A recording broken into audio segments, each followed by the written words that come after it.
What's going on, fam? We're back again. See, here's the thing.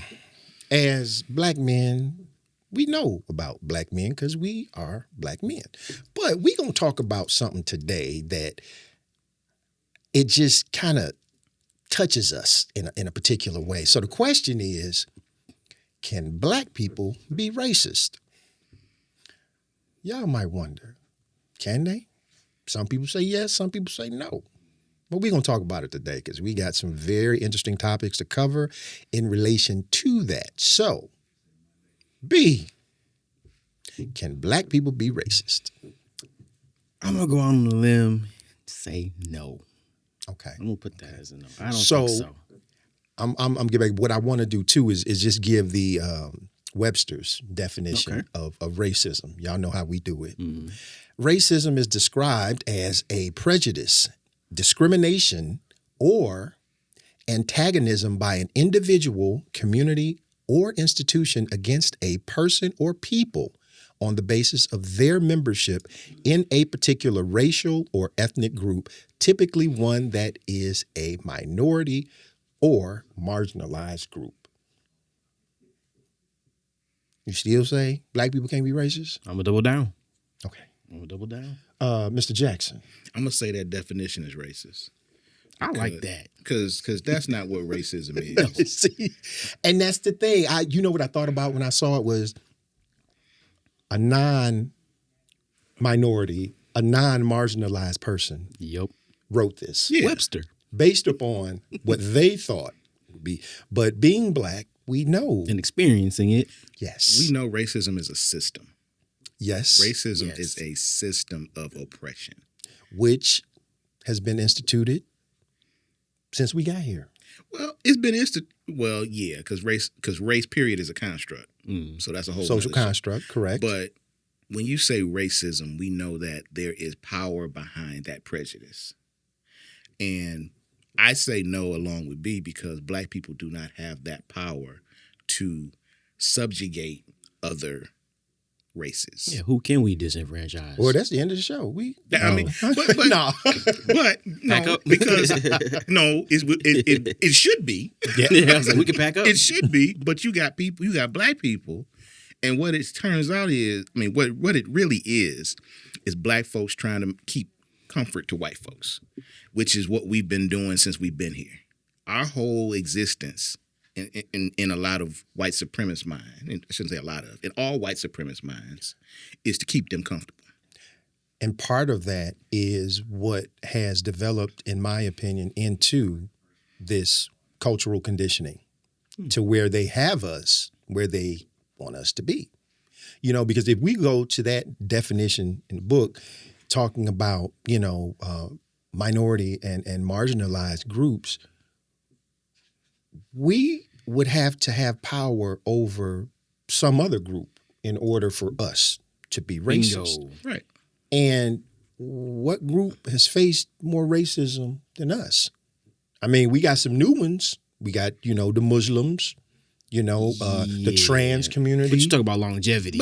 Exactly. But those aren't even long racist. term. It's a prejudice. So you're talking about groups. So again, it's a marginalized you're using group. one word to talk about prejudice. And racism is not. Prejudice is prejudice. Racism is racism. Mm-hmm. And again, for white people to be comfortable, they want to try to lump everything into one word, like woke. They took that and flipped it really It's like big. you co-opt something and make it mean something totally different. Can black people be prejudiced against other groups? Absolutely. And or discriminatory. Absolutely. That's a part of it. One group that I thought about, the Native Americans. And I think they're different in the sense that that's a whole nother area. The Native Americans are over here. They have certain advantages that other groups don't have, but they also have disadvantages. And I almost look at it as if they're forgotten, so to speak, having been here the longest. Native people. Well, you just said it. They over here. So that can be and it's not a prejudicial thing. I'm not saying it's being prejudicial, but like you said, in our minds, black people's minds, because we're and not that we're wrong in doing so, but we're quick to point out what's been inflicted on us since we've been on these shores. Mm-hmm. And somebody can say, well, what about the Native Americans? And we'd be like, oh, well, yeah, that's different. But yeah, the same could be with Jews too. We only know about us. Exactly. But we only know about us because, again, white people have put them over here. And then they've kind of conditioned us to believe like, well, their fight is different than yours, which it is, but it's not any less relevant. So, but I think one of the questions that begs to be answered when we talk about racism, when we talk about white supremacists, why are they so fearful of us? They've always had the upper hand. And I think back to when we look at slavery.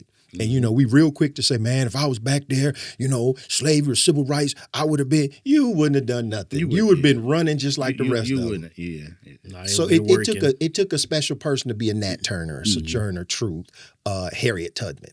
Yeah. And I look at it this way. I couldn't necessarily say I would have been a leader, but I probably would have been following behind Harriet.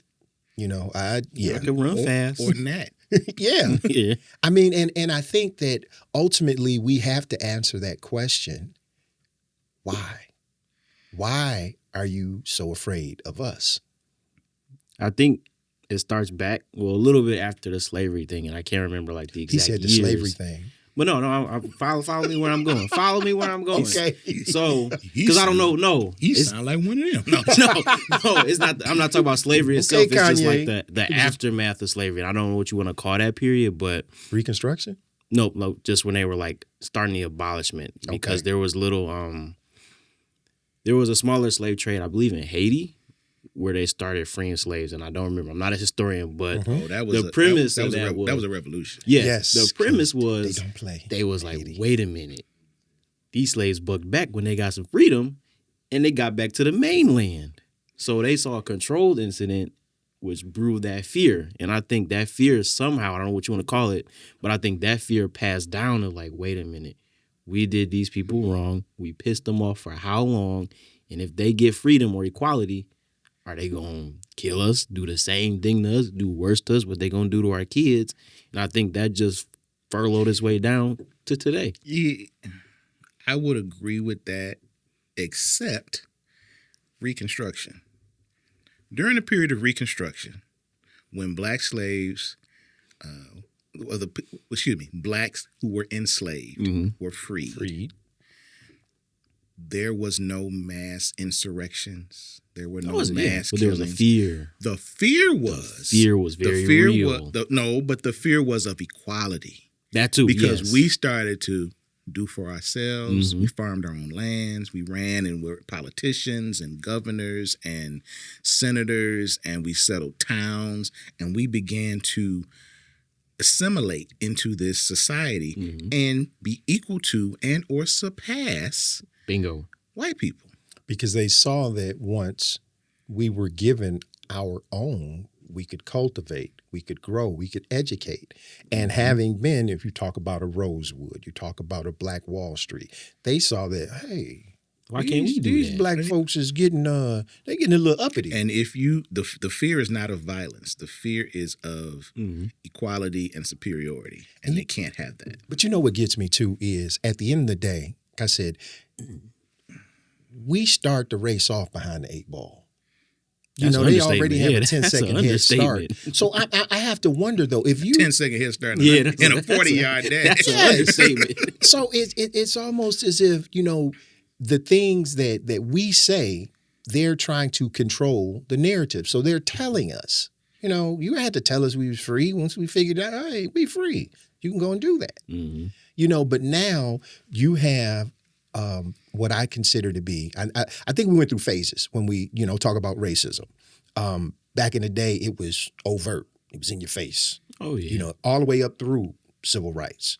And in probably late 60s, early 70s, it started voting rights and all to become covert. But a lot of us thought, oh, it ain't that many racist people. No. They still there.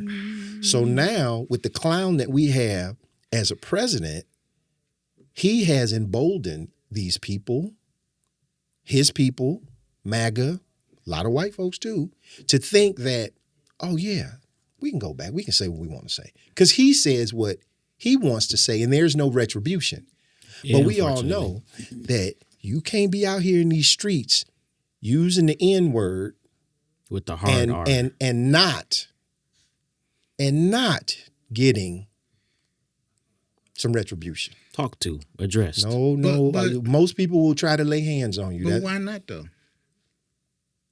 Why? I mean, because and again, my whole thing is, if you've got somebody who's in charge, supposedly in charge, and I'll say that, and figurehead, and again, people don't know, dumb coons and dumb white folks don't know that the president is not in charge. The president is part of the three-head government that was set up anyway.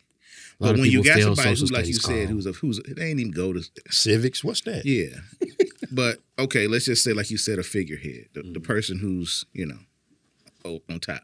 If they can say what they want to say, if they can post racist, and I care not to debate whether or not putting Barack and Michelle Obama's face on monkeys is racist. We're not even going to debate that. But if you can post racist things and then just say, I don't apologize for it and I'm not taking it down, why can't your followers walk up to somebody in the street and call them a nigger? And here's the thing, stand on it. Because if you're that emboldened and that's what you believe, say it. And if you get knocked out, you get knocked out. And that's how it usually happens. So get knocked out for you. Listen, look at what happened on the Edmund Pettus Bridge. We were trying to go vote. They clocked us upside the head with billy clubs and everything else. But we did it because that's what we believed. We got holes down in Mississippi and Alabama. We've got dogs sicked on us here. Even Black Lives Matter. You've got people in the street getting run over, tanks and everything else. Yep, mace. If we stand on what we believe, stand on what you believe. They're not going to do that because a lot of them are cowards. Well, yeah, it's more so in the closet. A lot of them. Okay, yeah. we the majority of them. Okay. We don't have statistics, but it's a good number. Okay, but I mean, that's my thing, though. Just stand on what you believe. If I go out in the street and I protest police brutality or I protest voters for voting rights and gerrymandering and all of that kind of stuff, and I say this is what I believe, and I'm willing to go to jail for it, I'm willing to, I don't know what's going to happen. Because, again, we got a fool in the White House who's trying to mobilize army, the United States Army, against its own citizens. So if you got people that are willing to do that, hey, what you going to do? Take your chances. Yeah, but I think, too, when people get caught up and they do try and stand on what they say and they get beat down, they remember, hey, wait a minute, I ain't got Secret Service. I ain't got all the protections that the president got. So maybe I should not have said that. Because that's one of those moments where they realize, yeah. So F-A-F-O. So I'm going to say something that's going to sound racist to them. So that means we're stronger than you are. No, he didn't say that. I mean, spade is a spade, right? I mean, let's call it what it is. You're going to stand on that? I mean, I'm going to stand on that. That's what we do. And I mean, okay, when here in Detroit, what was it, last year or whenever it was, the Klan had a rally, they marched. I had no problems with that. March. I'm not going to see it. That's your freedom of speech. But here's the thing, though. It was what? Protected. Maybe 20 of them, if that. The number was so small and minuscule. And they were downtown on a main road with the police presence around them. Protected by police. My whole thing was come through Brightmoor. Yeah. Go down on Mount Elliott. I don't have a problem with that. Oh, they don't even know how to get there. Oh, they know how to get there. It's before you get to Grosse Pointe. They know how to get there. So hey, go right through that light. Come down 7 Mile. Yeah. Come through the hood. I mean, if that's what you want, stand on it. We will march into white spaces. We will take. Yeah, we have. Because most spaces. Yeah, that's what we have. We have to by default. So if we will do that, and you're supposed to be superior to us, you do the same thing. Okay, so when we talk about racism and the racism that we know is inherent, let me ask you: can you think of a time in your life, a specific incident where racism was in your face? Who? An example to pick a mini. I guess I could say college is a good example because I went for STEM. You go in STEM. Can you tell the people what? Oh, science, technology, engineering, mathematics. There you go. But again, you already know how it looks. How many blacks are in STEM? So doing that, you already come into the situation. You have your college counselors out the gate. You sure you want to do this? You didn't ask. You had them? Yeah. But it's just how it is, you know. You got the white Connor over there. I'll just use the name. They don't ask him, you sure about this Connor? Like, come on, mathematics 15, whatever. And you probably had, in most cases, a higher GPA than Connor. But they're asking you. Yeah, typically it'll pan out that way. But you see that a lot in STEM. And it might not even be in your face, but it's more the covert, like, yeah, you a black person. What you doing in here? Did you recognize it when it happened, or did you have to go and process it and say, you know what? I think they... It's a little bit of both, because then you'll walk into a class, again, the only black person, and they all turn around like, it's a black person in here. You in the wrong class. Exactly. So it's that too. And then luckily I did transfer to a more, you know about Dearborn. So then at least some brownish people. And then that got a little better because it's like, hey, you're a minority. But when I was at a whiter school, it's like, and then you notice like you try to work in groups, you know. They wouldn't take you in a group? They like, this is more quiet over here. Like, you just do this problem over there and we good. So wow. You definitely see it. It's not like ain't nobody hit me with a hard R, but you see the subtle more, what you doing here type. Well, and see that, to me, that's a perfect example of how it's become covert. Exactly. You know, because, Carl, to your point, they have instituted policies. They've instituted, you know, rules and laws that continue to oppress us. And to your point, a weaker person might have been like, dang, I don't think this is for me. And now all of a sudden you doubting yourself. Yeah. So next thing you know, you end up in trade school. Yeah, because how many kids have sat down Not with that there's that anything counselor? wrong with trade school. Oh, yeah, school, because I'm but- for trades. Go, please do it. But that's another episode. But yeah, it is a lot of kids that I know. They racist in the trade school. So don't. Yeah, I'm in construction, so I already know how that goes. And the union. Yeah, So they don't want you there neither. It's still good money in that. the apprenticeship. Right. Get out of here. What you doing in here? This is tough for you. This just think you can handle this. Okay. So, Carl, give me one of your most racist encounters.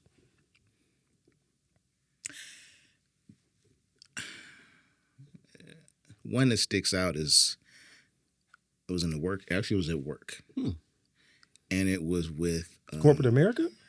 Yeah, No. They got HR. it was with somebody who I thought I was cool with. Mm-hmm. Young lady, we were around the same age, and we would talk every day, and blah blah blah. We kind of got to know our personal lives. You know, at the time she was engaged. I had just got married, so we were talking about that, and yada yada yada. So we were friendly. Mm-hmm. And one day I said,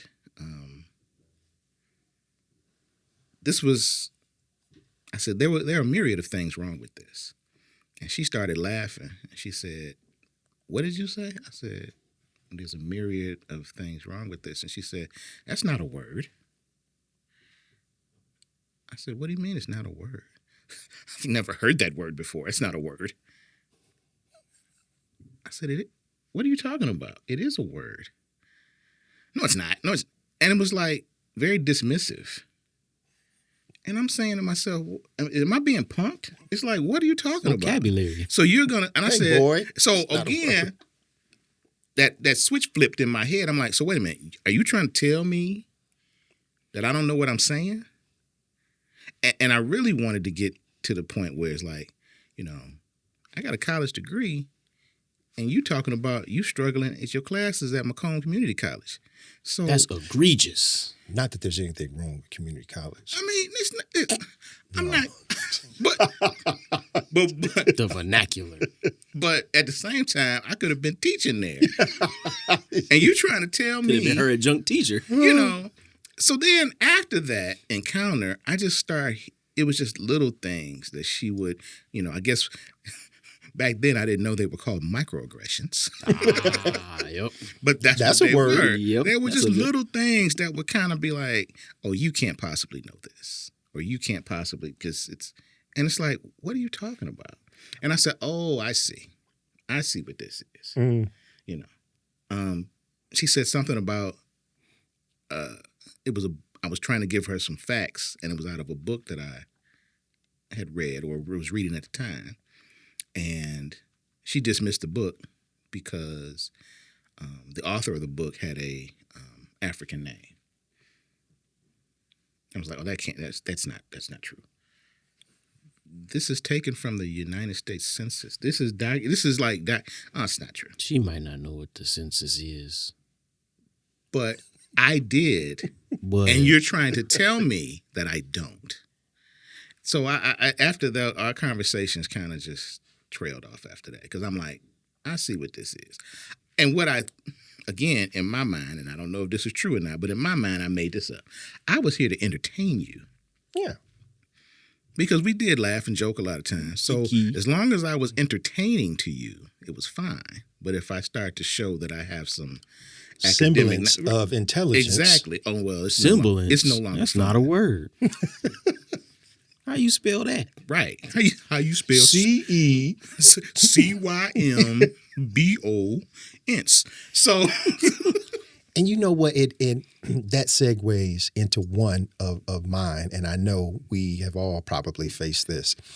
Years ago, was doing a healthcare symposium, and I had a panel of speakers. I was on the panel, and went through whatever, and it was me and another black guy on the panel. He was a little older, but had a little lunch break. So of course, he and I, we instantly, you get that nod, My man. you know what's up. My So man. we sitting at a table, we chopping it up, eating lunch or whatever, and white lady comes over. And it was somebody that was in the crowd, so she was more than likely office staff at a medical officer, whatever. So she comes over and she's like asking us some questions, and then out of nowhere, she said, "I just have to tell you guys, you two speak so well." And he gave me the knee up under the table, and I was like, "Oh, okay, thank you." And then when she walked away, he said, "How the hell you gonna come tell somebody?" And I'm thinking to myself, okay, I'm just talking. I mean, and remember back in school when we English class, they told us, write how you talk, which is what I continue to do to this day. And my thing is, me speaking the way that I speak has nothing to do with you looking at me a certain way. But you think that because you've been watching Rock and the Wayans brothers and all these other TV shows with, that's just there, that's how we are, which is one of the reasons I have just terrible angst for Tyler Perry. But anyway, so, I'm saying to myself, what the hell? Because when we're amongst ourselves, we can get with it. Switch it. Yeah. well, and we code switch very well. Got to. We got that from our parents, particularly mothers. Because when mom on the phone handling business, she got the white woman voice. But as soon as she get off the phone, if you don't get your... You better get that chicken I up. laugh because I always laugh because my mother, and the same thing. I'm sure your mother did too. You had two different laughs. You had and you it was that cat. We got that too now. right. It was but I don't think that's unique to black people. I think everybody does that. Now, when I say everybody, there are certain people who are racist who they speak different in their homes Yes. than when they're on the job. Oh yeah. Because it is what it is. So there's a quote unquote acceptability politic that happens in public. But in terms of speaking well, the same diction that I use in public is the same diction that I use at home. Diction. It's just not a word. Diction's not a word either. How you spell that? Uh-oh. They ain't got the spelling classes at Macomb right now. So next semester. Exactly. That's after the intro to alphabet. That's the honors class. Alphabet 1, 2, 3. We're alphabet. Yeah. By the time you get to Z, that's honors. I'm sorry. Hey, I'm not. Hey, Macomb, just relax. But I think that when people are almost shocked, like you said, that it's not a lot of ghetto vernacular, or we don't use a lot of pronounce words like them there and this there and all. No ebonics. Like, yeah, it's like what do you think? But even with that, they still don't think that you have the intelligence. No, nope. To do what? Your job, live a normal, productive life. The list goes on. Well, and they think that we're an anomaly, where we're an outlier. No, everybody's not like him. Look around. The people I hang around are. The birds of a feather flock together. So, but I think that, and I had this conversation with somebody. There's a small number of black people that make the majority of black people look bad. Because, and I don't say look bad in terms of our eyes, but look bad in terms of them. They'll say, that makes sense. Look at them. They're criminals. They're animals. And all this other. But that's a small population. On the flip side, though, and through my mind, there's a small population of white people who are saying that's not true. Everyone is equal. We all should live harmoniously. Because and I seven of because them. I no, and it's like I know them all. You know what I'm saying? It's how I feel. It's like the white people that I'm cool with, that I'm friends with, they good people. And it's like I vetted them. You know what I'm saying? It's like you put them in situations, you talk to them about certain things, and it's like, oh, they just cool people. They just they cool people. Everybody is everybody. I've got one, and he is. He's a good guy. But then when you go out in the public, you got to side eye everybody. You got to put your guard up. And you know why? Because most of us grew up with a lot of skepticism about other people. Yeah. Growing up in the 70s, hey, what you mean, hi? Hey, what's that you claim? And it wasn't a race thing. We looked at everybody. Exactly. And it's a different time. I think that what we look at now, for instance, I have to admit, I'm surprised if I go out and I have a good, genuine interaction with someone else of another race. I really am.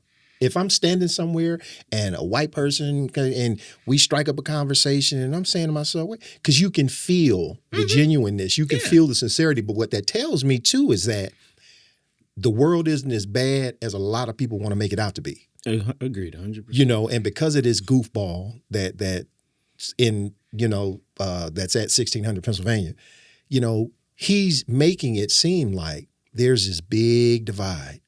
When in actuality, there's probably not. Yeah. So what you're saying is you're spotlighting all the bad black people and all the bad white people. Because if you look at TV, that's what we see. Yeah, I'm gonna say you look at the news, that's essentially what you're what we see. Get. So you got trailer parks and ghettos. But the trailer park and the ghetto can probably get along. Yeah, if the trailer park was made to believe that they were better than the folks in the ghetto. And the people in the ghetto think that they can make it to the White House because he's telling them they just as. I mean, it's like it's so people want to make it out of their circumstances. Yeah, people in the ghetto, these coons in the ghetto, think that Trump gonna give us some more money. That's what I'm for. He gonna give us another $2,000, and it's like $2,000. We gonna get the tariff check. You're so broke and so hopeless that $2,000 is gonna change your life. It's gonna change your life. And the ones in the trailer park are so hopeless and broke that they think I'm gonna be the president one day, or I can aspire to be like him because I'm white. See, that's the kind of messed up logic that gets perpetuated, because that's another word. That's a real word too. All right. that gets perpetuated through the media. So we sit here and watch, and I agree with you, Gene. It is not as bad as we see on TV and on social media. When you're living your real life, and I think another thing that Black people in particular, and not just coons, but even regular folks, we're scared, and it's a deep-seated thing. We don't want to make white people uncomfortable. And you know, so we don't want to talk about this. That's stuff. very interesting that you say that, Carl, because one thing that I immediately think about is we have situations, we have instances, examples of where Black people are feuding with other Black people. And the vitriol, that's a word, that they display towards another Black person, we know you wouldn't dare act that way. That's true. Towards Mr. Charlie. Reverence. I saw a Mr. clip Charlie. of one of our coon friends, Coon Dog, formerly known as Snoop Dogg. I see what you He did directed a video at Daz Dillinger, because you know Daz Dillinger is suing Death Row. And that's his cousin too, I believe. Yes. Yeah. And the way he cussed him out was, it was one of them cussing outs where you can't stand this person. Yeah, but I guarantee you, if that was Mr. Charlie, Snoop wouldn't have been Coon Dog, wouldn't have been talking like that. We see how he cooning for the Olympics. God, he's just over there. That is the sickest. He's the reason I don't watch the Olympics. He's an old man. The I thing mean, is, you should have saw this coming with Martha Stewart, though. I don't know why you. But you know what? You should have saw that coming when he linked up with Martha Stewart. And I was kind of. I don't know why y'all surprised. The continuous pandering. I didn't, and I don't know why. You knew it was coming downhill of that. You're right, B. You knew it. In retrospect, that's a word. It's the vocabulary. In retrospect, you're right, because I thought that was cute. I thought but it was you like knew that's like a gateway drug. Because the thing was, I had no problem with Martha Stewart. Martha Stewart, I was one of the people that was like, free Martha Stewart. That's how we got you. Martha was a little criminal. Martha came out of jail and was talking about her time in prison and the people that she got along with, and you know. And, see, that's how he got you. He snatched the rug from you. I said, okay, cool. We ain't got no problem with Martha. And he, boom, boom. But now, and I think you're right. That was his gateway into this whole coonery. That was just the trial. That was Martha was the trial run. And y'all ate it up. Y'all like, this is cute. Yeah. You got the wine. Y'all was buying the wine. You got me. You saw the cooking shows. And then he just segued up. You got me. Snoop got a PhD in coonery. Now, look at my African American over there. You got me. I love the blacks. And again, the vitriol that would come toward us by saying that he's a coon from other Black people. Damn, he is no. But I don't either. From other Black people, though, that's what you're saying. It's like, again, when you have to defend things that are racist or coonish, why are you having to defend that? That's why I said I refuse to have a debate about whether or not a monkey meme is racist. I mean, there's no debate to have. You see it. You see it. It's no debate to have. Why? And it's like, particularly your president, I'm not racist. I have Black friends. Look at these Black people that are standing around me. What does that mean? No, actually, he was like, look at that's what my African American over there. Because you don't. Again, the white people I know, I never would have to say, this is my friend. He's not racist. What in the world is that? Look at my white friend. Yeah. I love the white. Look at my white friend. What is that? That makes no sense. I never even thought of saying that. Look at my white friend, y'all. You would That's never crazy. think of that. I think they would be offended. Yeah, I they wouldn't would do be that offended, to y'all. and it's because it's offensive. It's just like if they were with you and they say, hey, Brandon, this is my Black friend Brandon. This is what? You gotta go home. Shaka. So, it's like, am I on display? It's like, you know what I'm saying? And that's why when he says things like that, these coons don't even know that they on display. No. That's how your that's mind the sickening is part. That's the sickening part. Because your what they mind. see is the money. Or if you do know you're on display and you're selling out. Mm-hmm. Either way, Mm-hmm. that's sickening. And then to say, well, this is, and then go on, cape up for this and say, he's not racist. He's not. What kind of foolishness foolishness is that? I mean, And then they just had a recent ceremony at the White House they probably about to It's rename stank it. in that room. where There's he all them coons where in he there. paraded all these black Stacking folks the up there to coons. give him accolades, and I saw coons in the audience with their cell phones up taking selfies trying to catch him up here, and I'm saying to myself, That's crazy. "Are you what's wrong with you?" I don't understand.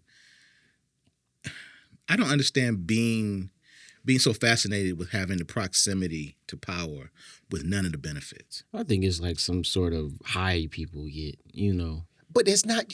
To your point, you're not getting You're not anything It's from getting you it. just get anything. some how I was in the room. What does that mean? And then you go back to your studio apartment, Yep. and you can barely make the payment, the rent but you payment, gonna the car put that payment. post on Instagram Oh, when you was okay. over here and he was What does 65 that feet get away. you? Okay. I don't know. People, and it's almost like when people are so fascinated with celebrity. Yeah, it's I don't trust them along the people lines of either. I don't trust. You go somewhere and it's like, oh, there's, I don't know, whoever. There's You Eminem. spent your rent money on the And Beyonce you will concert. beeline and try to get to them and try to shake their hand and introduce. What does that do for you? And if that's a high, so you have such limited self-worth Low self-esteem. that you think that's going. I mean, have I met celebrities? Yes, most of them. I was just like, hey, how you doing? They humans. Nice to Regular meet you. people. Hey, it's cool to see you out in public. And but you know what I found too What is, more can you do? What more can you with my interactions with the few celebrities that I've met, if you come to them in a regular kind of way, that makes their day. They regular people. You're not Yeah. fawning over them. You not. And they "Oh, can I appreciate get-" that much more. Exactly. Yeah. Hey, Most how you of them- doing? I like such and such. Okay, That's right. have a good day. Boom. I'm on. I'm Most of moving them on my are way. regular people. Yeah. Yeah, they humans. I want to talk about something real quick. We talked about, and Carl, you alluded to it earlier, us being the way that we are at work versus being at home. Safe spaces. Now, what would be your idea of a safe space, being a young, upwardly mobile black professional? My house. What do you mean? That's your safe space? My house, yes. Okay. That's one. But I see what you're saying. Like the work, you talk about the office, like you gotta be careful with that. Well, but I'm just saying, you said home, because that's the first thing I thought Yeah, about. that's what we talking about safe space. spaces. That's your house. You can say, you can do what you want to do. Being So- 100%. I feel like home for me. Okay. Carl, what would be a safe space for you? Sorry if I stole your answer. No. How home is, but you know what? It is a safe space for me. However, I do have two, What's the fine print? my children who are in their early 20s try to censor me in certain things that I may say at home. Dad, you can't say that. You can't say that. It's the You know, dictatorship. this whole respectability politic type thing and this is a different generation where it's like, don't use that word or don't say that or don't do But this. you brought them in to this world. Yeah. Oh, okay. And I said all of this stuff. I haven't changed. I've been saying this since they were children, but see, they've gone out and they've got It's a different they've gotten landscape now. educated. Yeah. It's a different landscape. And they've been in different spaces among different people, and they say, "Well, They went to colleges and you universities. can't really say that anymore." Graduated. And I don't. So I still say it. So I'm still considered to be a safe space. But I would also add to that church or my place of worship. Mm-hmm. That should be a safe space. Yeah. Is it for you? Yeah. Okay. Yeah. So- and I I like that think one. and I would choose because that's home, you got to live there. You can't just leave home. But I would choose. I'm going to my safe space. I would choose a place of worship that is a safe space. Because if I don't feel safe there, if I don't feel like I can express myself there, And why are you there? then why are you there? Neither. I think that's important too, because I think those two are probably maybe the top two for black folks. Oh yeah. Gotta be. And I think that, in my opinion, you can say your friends, your group, your friend group. We get together and we go out then. We're gonna let it fly. Yeah. I want to go back to the church real quick, and I'm gonna ask you a question. When you say church, is your church predominantly black? Yes. So it's the black church? Yes. So is that racist? No. No. Because we don't look down on other Christians. Some people say that that's racist because there's no such thing as a black church. Well, it's like 99.9% black people in it. So what you gonna call it? Why? How many have you seen? I've seen one. The Two. usher. Who you see? We got two. On a regular? Second is semi-regular. Okay, because the one is he's an Yeah, usher. it's one lady. And yeah. So no, we the one I'm talking about is a guy. Yeah, we got one lady. And he got a prosthetic leg. I just found that out. It's interesting. He had a God bless him. yeah, he got a Detroit Lions emblem on it. So I just And you repping the D. That's good. All right then. I I 1%. don't want to see you taking it off. Hey but- man, ain't gonna take it off. I seen him take it off. That's what I'm saying. That's I how don't we knew wanna about see the that. logo. Oh, I thought he had pulled his pants up or something. I don't know. Now that would be creepy. Oh, he No, just- I'm look talking what about I like if y'all was at the church picnic and having shorts on. I don't know. Anyway, just whipped it on the table. Look. now see, I'm not wearing shorts if I got a prosthetic leg. I'm sorry.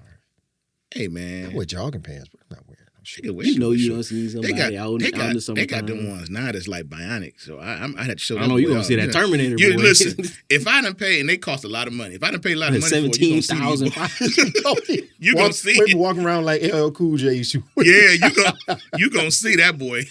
Now if it's old and kind of you need a new one, and they make But anyway, When we how do talk we get on about prosthetic legs? We was black churches. Yeah, he was like, is it black but you know church what? racist? And I think, fam, and I'm sure y'all got y'all safe spaces too. It's just places that we feel comfortable. And unfortunately, a lot of times at work, can't necessarily call it a safe space because I think Oh, absolutely not. you have to careful. not put on airs, but you can't be your authentic self at work. We can't anyway. Yeah. Because there's just certain things that the other side wouldn't understand about us, and that's not, casting any type of ill will on anybody. It just is what it is. But one of the things I thought about too, when we're talking about us being racist, interracial dating, because the other side can't stand that. They don't like that Well, at all. again, you say the other side. I want to Interesting. I want to continue to say this is white supremacist. Yeah, they really can't. That's what I mean because white people in general, if you're interracial dating, then obviously you have no issue with it. However, There you go. Grandpa. no, there are some people, and this is on both sides. This is on black and white or whatever. They're racist that date. Yes, because they have fetishes. Yeah, that's another thing. Yeah. And you're dating to fulfill a fetish, not for that person, because you want to experience the stereotypical person. What's That it? movie, Jungle Fever. what was the something movie like that just came out? One Problem After Another with Leo DiCaprio. I didn't see Yeah, that. I missed that good one. movie. Good movie. Because I think one thing that they say is that it's watering down the bloodline. Now I will say this with interracial dating and marrying, that goes both ways because there is a certain segment of our people that feel the same way. But what bloodline is being watered down? Not ours. Well, How you water down blood? you know how you water down blood. If you get a white I'm not a person and you doctor. get a black person and they come together, their baby is gonna be If you get beige. if you get a black person and the most Nordic Not Nordic. white that is a woman, word. I mean, and they have a child. That child is gonna come out With blue eyes. and nappy hair.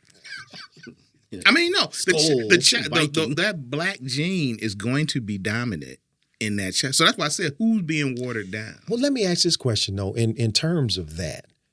Because my wife and I were having this discussion yesterday, as a matter of fact. When it comes to mixed race children, and let's say one of the races is African American, how is that perceived by society? Is it a negative perception or is it a positive perception? And I say I told my wife, I said, well, if you got a black husband, white wife, they have a mixed race, more than likely, it's going to take work on both the parents behalf to make sure that that child has at least equal time with each side of the family. Otherwise, you're going to have a real mixed up kid. Yeah, because if he spend more time with his black side than his white side, once he becomes an adult, he's going to be forced to assimilate with the white side. And that's going to cause problems for him internally. So I think one of the fears, I know from our perspective as black people, one of the fears we have is if you have a mixed race kid, they're going to be messed up. So you got to work extra hard to make sure that they have some sense of normalcy about their upbringing. I think that's a perspective of us living suburban lives now. Because if you are in the hood or you are in urban, let's say an urban setting, and you got a kid in the neighborhood, kid is light skinned, he might have a little wavy hair, maybe whatever. You see it, his parents. As a child, I would say, he black, his mama white. Now, if his mother's from the hood and her people are from the hood, even spending time with those relatives, that's what they're going to say. My mama's family is white. They're not going to have a different mindset. Because obvious, and this is if her mother's family, the person's mother's family is cool with that relationship. They just see people as people. She hooked up with this guy. She, whatever. They're all progressive good. Family. Yeah. Well, I mean, that's what it's called. Yeah. You got history, which is trying to be buried, has buried the fact that white people and black people did get along in a lot of circumstances. No kidding. Even though places in the South and even places in the North outlawed interracial marriages, it still happened. Yep. So that's not an issue. I think the issue comes in when you think of, the guy and the girl met in college, and he comes from a family and she comes from a family. Now, he was on financial aid, but her family paid cash for the for the college education. They got their name on the building. They get married. Now it's like, well, her family comes from this and his may not. Is he an athlete? Okay, let's say he is an athlete. Her family proud. Well, no, they not. They proud of him. Yeah. Because, his family ain't no. They come from the hood. Now, her mom and daddy are they doctors and lawyers. They donated a wing to the college campus. So now that kid, if he goes over here, they're going, vacationing to France and so Greece. forth. But then when he go with the daddy's family, they're going down south. They're going to Mississippi and they're going to back. I mean, and this is all Mississippi. This is all stereotypical. Driving. But I think that's our perspective of, okay, that kid gonna have to have some balance. But if they were all on the same economic playing field, like even, they may just, and I think that again, that particular child or children don't have to diminish either side. So if and let me ask this question then, when we're talking about mixed race kids, then they always say the kids didn't ask to be here. So do we pay special attention? Not necessarily overcompensating, but just making sure that they're comfortable with both sides as they come up, and not necessarily pitting one against the other. Because Carl, to your point, if both families are cool, you straight, you have no problems. But if the other side has racists in their family, which I have to imagine there's a lot of that going on. Was like, wait a minute. Yeah, so Paw is talking about hanging niggas and all this other stuff, and Lil Johnny come over, and Paw is saying, I can say what I want to say in my house. Then Lil Johnny go back home. What's the Klan? And tell his daddy, Earl. Then Earl's gonna have an issue with Lil Johnny going over to see Paw and the rest of them. I think Earl has to know how Paw feels. Yeah, I'm about to say, when they first met, Earl should know up front how Paw. So Earl gotta prepare. He already know. He gotta. Or do he let Lil Johnny go over to see Paw? But I don't think it's like you gotta say. Not gonna hurt Lil Johnny. Paw crazy. You gotta listen. Yeah, Papa's crazy. Papa would say, "I'm gonna lynch niggas," but not you, Lil Johnny, because you my grandson. I love you. I mean, So now Lil Johnny is Earl gonna have to prepare Lil Johnny for that. That's what I'm saying. Yeah, so you just got to get him ready. Yeah. See, that's a lot to put on the kid. It is a lot, but again, that's the complicated world we live in. Yeah. That's the complicated world, and we cannot spend our lives trying to make everybody comfortable. That's the thing. Yeah, life ain't comfortable. Life ain't comfortable. We know that. It's going to be some hard conversations that have to be made. Mm-hmm. Is it at an early age? And I mean, by the time Lil Johnny is 10, 12, he'll have it all figured out. Well, yeah. Now, 5, he I don't understand why Papa's so mad. Why you keep closing the door when I come here? every time Obama's come on TV, he gets mad. I don't understand. Make me go to the back of the house. I wasn't even here when he was president. I don't know what you're talking about. You know what though? It amazes me that people, think on the racist side, they think that it's okay to be who they are. So I say to myself, if you think it's okay to be who you are, then how do you think that kids coming up under you are going to be successful and productive in society? Because as we mentioned earlier, you got this thing called progressives now.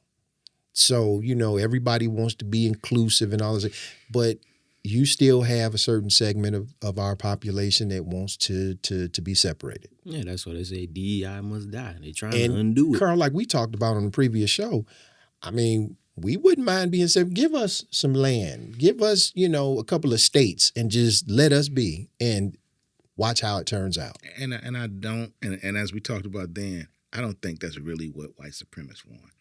No, because then something gonna happen. It's gonna be because they're gonna be looking over the fence. They'll be looking over the fence. Doing? They just want strange fire. White supremacists just want somebody to look down on. They wanna have some subjugation going on. Another word.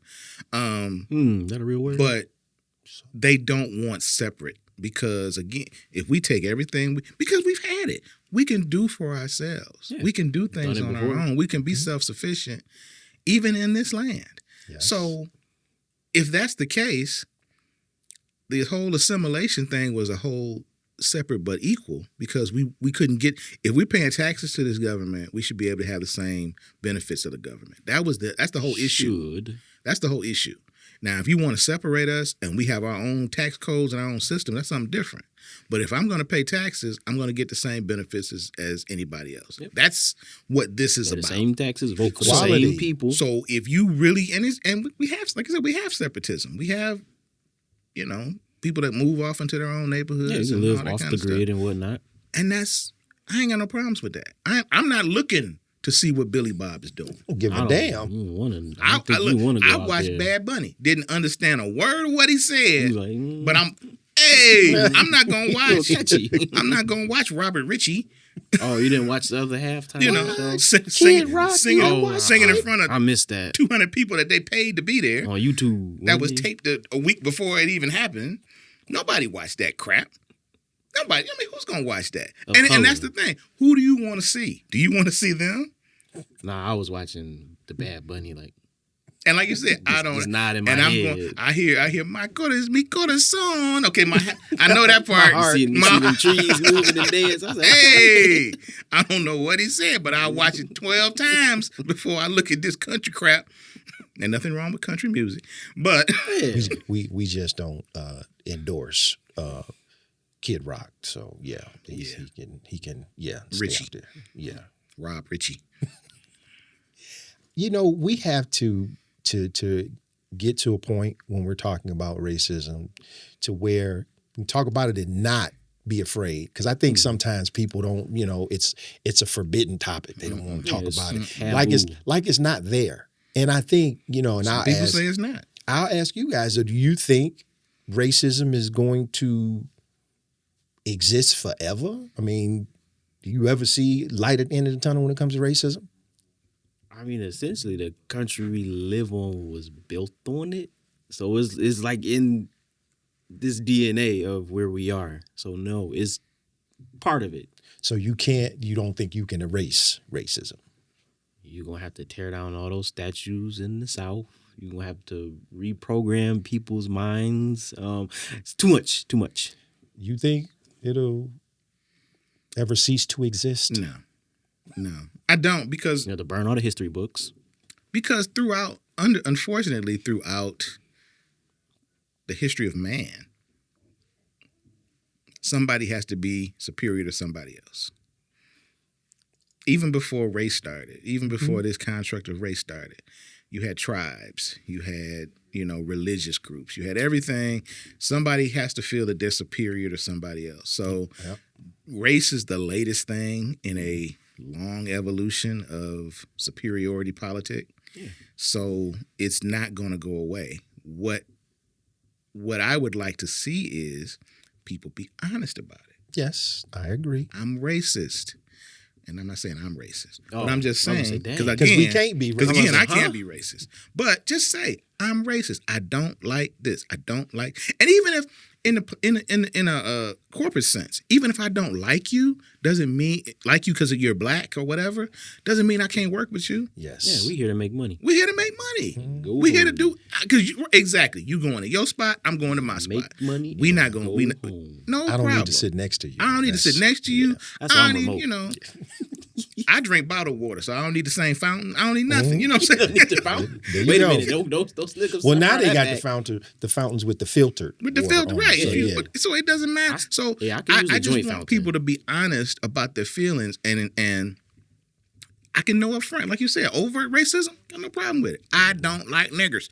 Okay, I'm not one. It is what So, hey, do what you're going to do. Do what you're going to do. I think, and going back, Carl, to what you were saying, because racism has always been here in one form or another, we can go all the way back to biblical times. Absolutely. And I can think of the class system, absolutely. Which, and then think about, how, our ancestors were brought over here, but the Europeans came over from Britain because they didn't like what was going on over there. Yeah. So I have to imagine at some point, it probably could go away. It's not going to be in my lifetime, so I'll never see it. So I'm not even, thinking about that. I think about the fact that, it used to be overt. Then it moved to being covert. Now I think we have a mixture of it, because some people, even some people you work with, I know. I got people in my office that have come to work with, MAGA cups and pictures on their desk. They got MAGA hats on. So, oh, yeah. Oh, yeah. So, but okay, be proud. Dang. Stand 10 toes. I know who you are. Yep. And there's only certain conversations we going to have, and that's work related. That's it. I appreciate that. Goodbye. Yeah, I appreciate that. I think, though, as a people, fam, we have to accept it. It's here. And as we start off the show by saying, black people can't be racist. So we're going to leave it at that. But I will say, even with the existence of racism, for us as people, we still seem to elevate ourselves. Mm-hmm. So that is just a testament to who we are. That's in our DNA. Fam, we want to say thank you guys for watching. Subscribe to the YouTube channel, like it, throw comments out there. And as always, we want you guys to stay prayerful, stay positive, stay patient, stay peaceful. See you next time.